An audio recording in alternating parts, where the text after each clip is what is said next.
Hey folks, Colin here from Sumthins Recording, and today we're continuing along here mixing a song from start to finish, and we are tackling the electric guitar.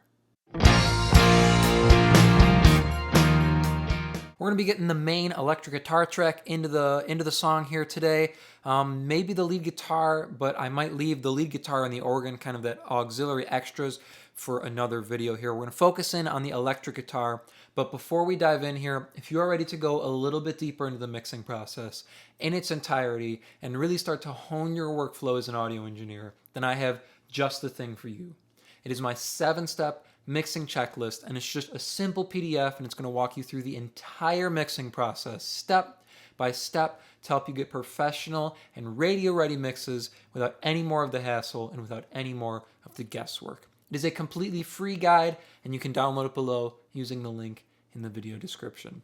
Now let's jump in here and start to tackle this electric guitar kind of the same way we were working in the previous videos here. We're going to take a listen to where we left off, see if there's any tweaks that need to be made to the song at this point, and then we'll dial in the electric guitar tone here. So let me hit play. I'm going to flip into mono here. Let's see where we're sitting with the track so far.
So this is our electric guitar track here. You can see I kind of dialed it in.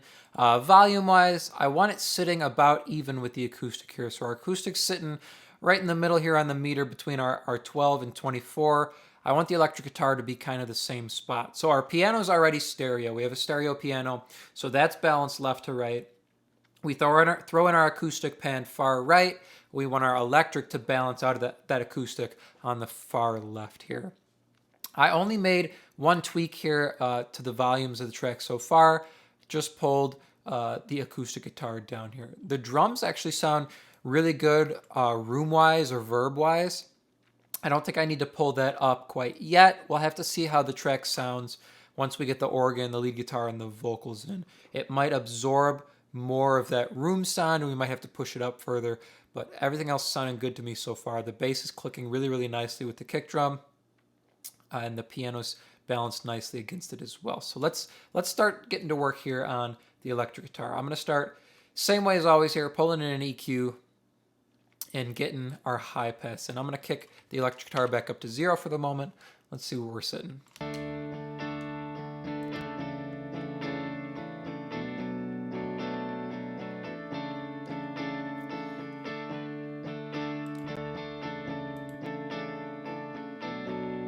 There's actually not too much low end going on here on the electric guitar. You can see there's that natural roll off actually happening right around the 100, 120 mark. I've rolled the high pass up to about 138 here, just to kind of hone in on this 200 hertz area for the low end on the electric guitar. I don't want anything below that to fight with the bass guitar.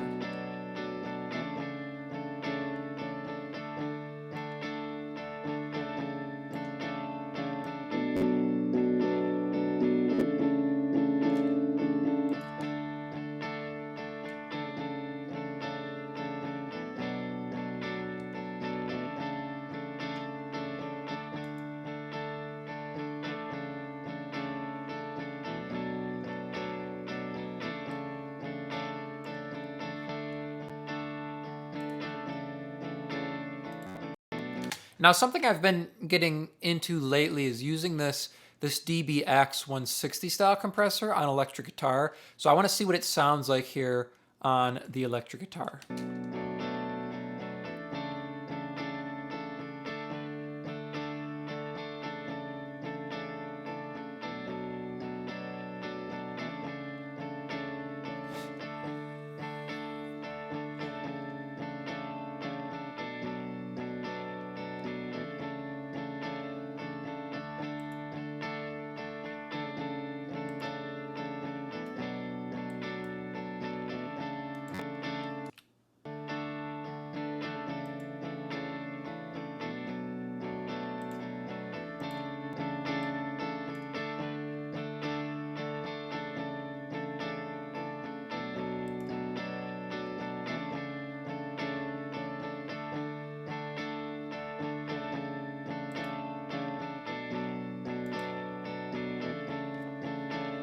So I went back to my old habits here.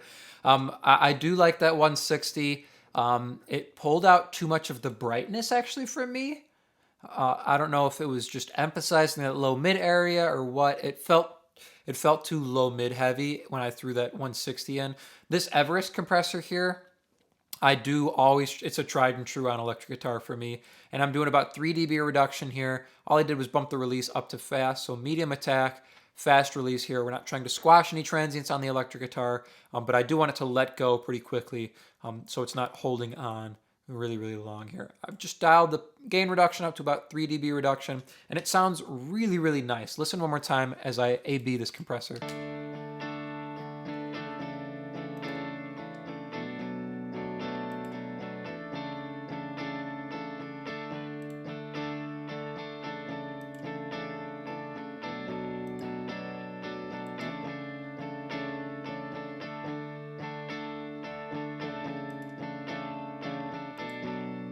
To me, this compressor handles that crisp top end, that little bit of breakup on electric guitar really, really nicely. It doesn't tone it down. It doesn't try to smooth anything out up on the top end, and it doesn't emphasize the low mid area a lot like some of the other compressors do. Like you notice, I love using this FET comp, but it does emphasize the low mid area sometimes. But that's sounding really, really good. Let's flip back here now and see what we can do.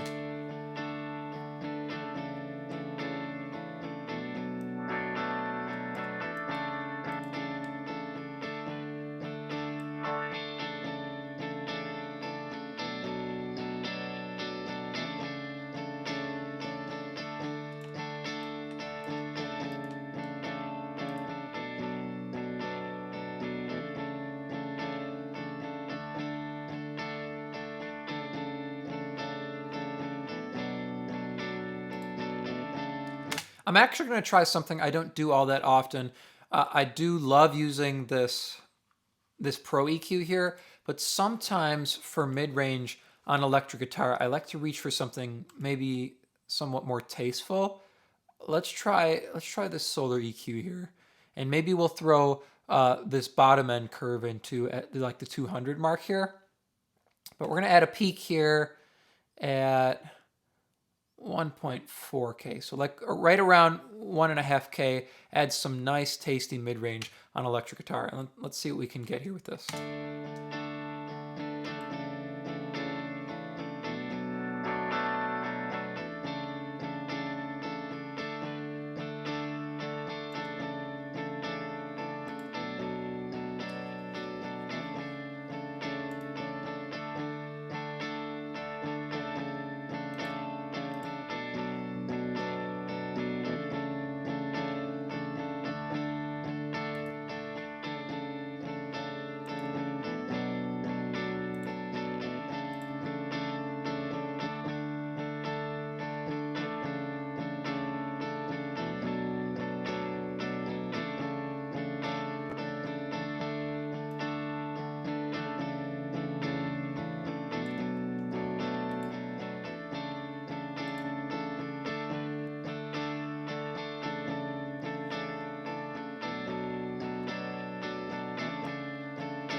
That's sounding good to me.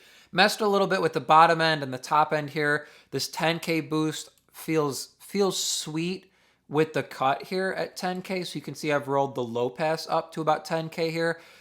Bringing too much super top end in electric guitar can be risky because it can get harsh and it can get pokey really quickly. So you got to be careful there. And I do have this boost at about 6K here as well. So a little cut in the mid-range here, the low mid, just to tame that a little bit so it's not too muddy sounding. We got this boost here about 6K, adding some brightness to it. And then this boost here in the mid-range is really tasty, especially on this Solar 69 EQ. We're doing about 2 dB boost at 1.4K. Really sweet there. And then I've added this 2 dB boost at 10K. Up at 4, it was nice, but it felt like too much. And I'm still weary of whether or not I want to add this little bump down in the low end. The bass works really interestingly on this Solar EQ here. You kind of just flip the switch to which one you want to use here. And it's going to give you a different bump at each of these different frequency ranges here.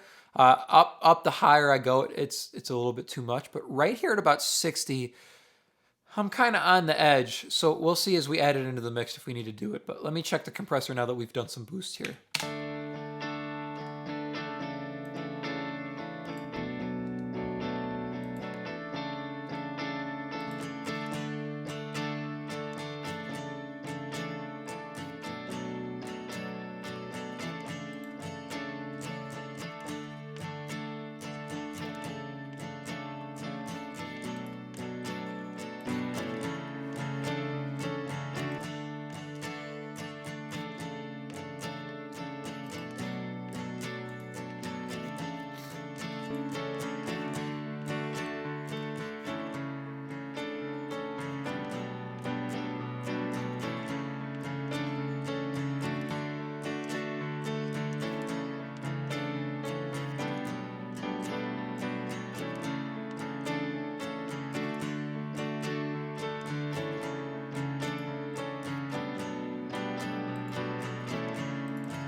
That sounded really sweet there. Let me check it back up at 0 here now, and we'll see how we're looking.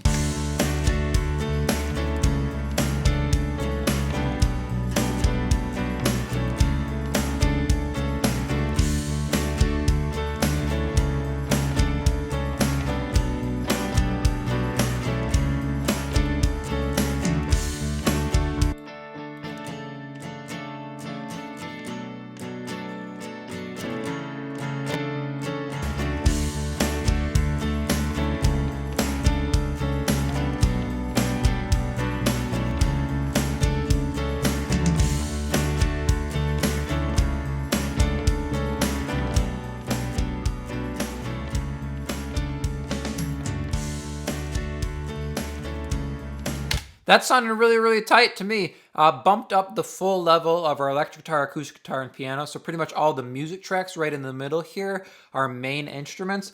Bump those up maybe a dB or a half a dB. Just all together once I got them all leveled out. So listen one more time here to our electric guitar inside the mix, and I'll A/B it for you in mono and as well as in stereo.